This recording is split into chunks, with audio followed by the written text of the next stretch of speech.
The first time I recorded this, 2 months ago, forgot to turn that camera on, so reshooting this. Anyway, here's the RO3 MV5. I know I'm like 2 years late, but whatever. I figured I'd go ahead and review it, see if it's any good still. There we go. All right. This isn't even my first time opening this, but also, it only has one arm.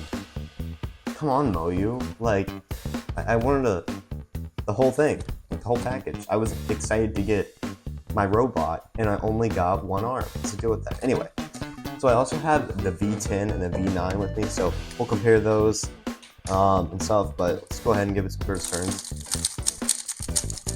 And to be honest, first impressions, it feels great. It's a really good cube.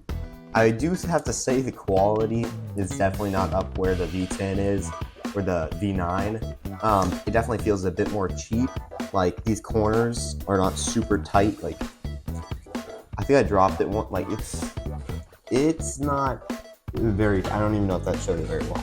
But there's some sharp corners and stuff, so, but to be honest, I think this is a great budget cube, like, very good. Go ahead and do a solve real quick. That was a sad age perm, but 1441.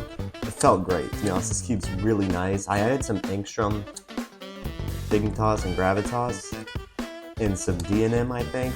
But to be honest, it feels really good. Has a nice sound. It is very clacky though, like kind of like the V10. The V9 is much quieter, but to be honest, it feels really great. You can get some really good times on here. Pretty reliable. You just got to be careful with it. Alrighty, so it's been almost 2 months now. This is a great cube. It's a really great cube. I don't think you should buy it though, with all the other cubes that are on the market that are quite a bit better and not too much more, or even less. I just don't think this is really worth getting. Unless you just wanted to try it out or something. So I think there's some cheaper options that you can get, like of the V5, or very similar. So I would probably go for those. I just don't think this is worth getting, because if you're gonna get this, you might as well get like a V10, or the V11 I think is only like $10 more. So I definitely don't think you should get it, but however, I think this is a really great cube. I like dual adjustment system, it's pretty good. It's not the new one that they have on the newer Moyu cubes. This one's much better. It's still fine, I guess. It does have the screw though. So one big issue I have with this is it feels very cheap compared to like the V10, mainly because of the plastic. It feels like it could fall apart, to be honest. Like, but like these corner pieces, they're not very tight. Like, if you drop this, a corner could easily just kind of explode or chip. I know Caden Lee, his RS3 MV5 broke.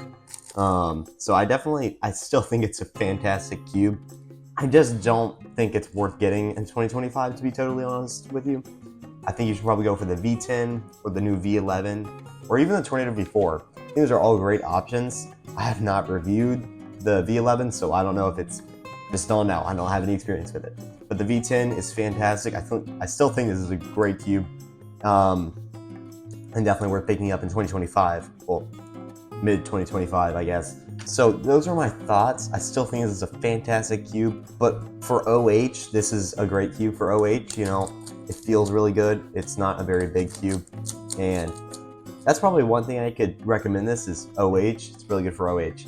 Everyone says that, and it's definitely true. It feels great. I'm not very good at OH, but hope this was helpful to you guys. Today's verse of the day is one of my favorites, actually, Colossians 3:23. Whatever you do, work at it with all your heart as working for the Lord, not for men. See you guys next time.